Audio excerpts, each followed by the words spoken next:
The HP Outdoors Waterfowl podcast is fueled by Eukanuba. If you want to get the most of your dog in your training sessions, you need nutrition that holds nothing back. Eukanuba's new premium performance lineup is built with the nutrients dogs need to help unleash their max potential. That starts with providing energy that matches their efforts, supporting optimal nutrient delivery, and supporting post-exercise recovery. Check out the new Eukanuba premium performance lineup and find your dog's fuel at eukanubasportingdogs.com. You are listening to the HP Outdoors Waterfowl Podcast.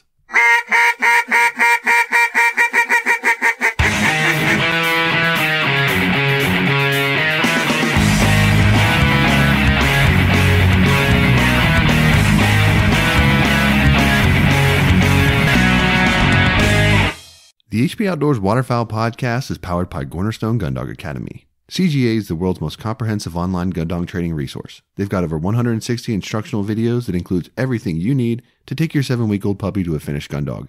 Visit cornerstonegundogacademy.com to sign up for the free preview module and begin your training journey today. Cornerstone Gun Dog Academy, the most advanced gun dog training resource on the web. Lifetime Decoy's new Flex Float Mallard decoys set the new standard for quality and durability in waterfowl decoys. An EVA foam, open bottom construction combined with patent-pended dual flow swim keel system allows for more movement and less wind, the ability to sit flat on ice and dirt, and virtually indestructible design which can be shot or otherwise punctured and still float. Each decoy weighs only 11 ounces with the self-righting keel weights removed or 19 ounces with the weights installed.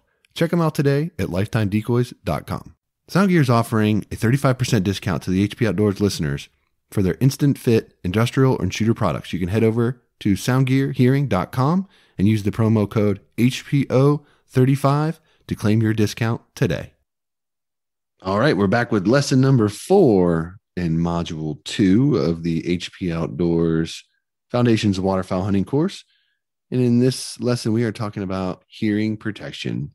This is something that a lot of guys overlook or flat out refuse to wear. And unfortunately, it can have pretty detrimental impact to your hearing if you're exposed to shotgun blast. I mean, it's fairly clear that people who shoot firearms and are more exposed to gunfire are more likely to suffer hearing loss than those who are not. Some numbers to give you an idea. 120 dB is the pain threshold for sound, and almost all guns are over 140 dB and range up to 175 dB. An example of a 12 gauge is 156 dB and a 20 gauge 153 dB. So you can see clearly over the pain threshold and up into the range of doing hearing damage. A lot of things can come from this. One being tinnitus. For those of you that are familiar with this, it's that constant ringing in the ears. I've certainly battled this over the years.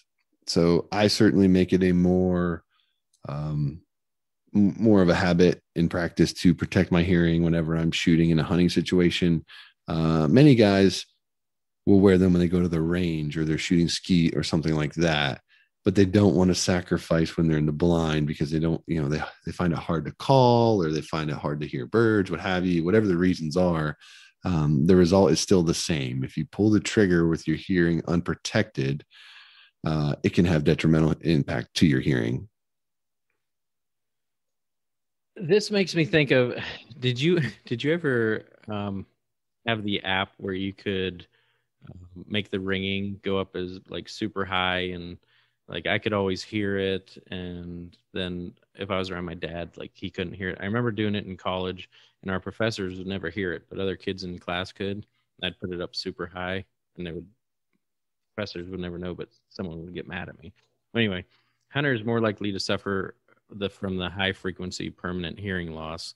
And I had that app just a couple years ago and my kids were playing with it and they said they could hear it. And I was to the point where I couldn't.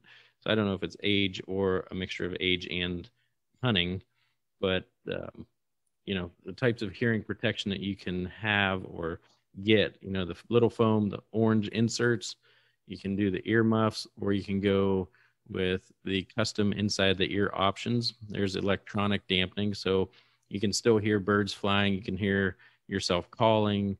But but it does not allow the damage to your ears, like going unprotected. And I know, we talk about this is foundations course, this is getting into hunting. It can be really overwhelming, just the price tag of all this stuff, but something is better than nothing. Go and get those foam ear inserts and make sure that you are protecting yourself.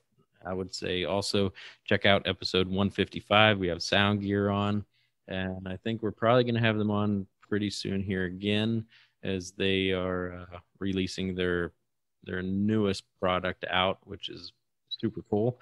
But like I said, something's better than nothing. You don't want to be that guy that's always going, what, what? And when you're only, 35, 40 years old, which I'm getting to that point of always asking my kids or my wife to repeat stuff. So it's not fun. It gets annoying.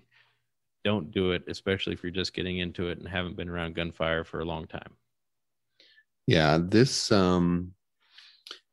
thing that I always think about when I'm talking with people about hearing protection is the same kind of thing you hear a lot about exercise, right? Everyone wants to know what's the best workout plan, what's this, that, and the other.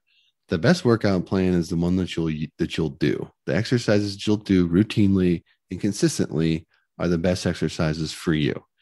The best hearing protection for you is the one that you'll wear. So if that means it's head, muffs that you only put over your ears as birds are approaching, great. If that means you've got the custom options in your ear that amplify everything around and then cut off at a certain dB level to protect you from gun muzzle blast, awesome. That's even better. But like Dan said, it doesn't matter if it's those, if it's the foam ones in your ear, whichever ones you will wear is the best ones for you. So I would definitely encourage you to try to find out which ones you'll wear and make that a priority to include in your outdoor kit. And trust me, when you're starting to hear the ringing or you're having trouble hearing, it's already too late. So, I mean, not that you shouldn't protect at that point, but you've already done damage, right? So if you look at it, is it more of a preventative than sort of a treatment? You're going to be further ahead along, and you're going to save yourself a lot on that front. And I would say if there are kids in your blind, or, you might be the Billy Bad A out there and you don't want to wear protection, but if there's kids or youth out there, for goodness sake, put some muffs on them. And, a lot of companies don't have customs for kids because they're still growing. The foam inserts might be a little too big. They might have some kid sizes, but get some ear muffs, $10, $15 at Walmart. Make sure they're protected and they don't have issues like you will end up having when you get a little bit older. Yeah, totally agree with that. So definitely look into some hearing protection. Probably not something you'd always thought about for this application, but definitely a worthwhile to look into what can work for you. So we're going to move on to the next lesson, which we are going to talk about shooting lanes and how to best execute them in the blind. That's going to do it for this episode of the HP Outdoors Waterfowl Podcast. If you're new to the show, head over to iTunes, check out some of our past episodes, and while you're there, leave us a 5-star rating and review. It's the best way for like-minded hunters just like you to find our show. Check us out on social media, check us out over at hpoutdoors.com, and anywhere you can find quality podcast content. That's going to do it for this week. Till next time, for Dan, I'm Josh. Take care.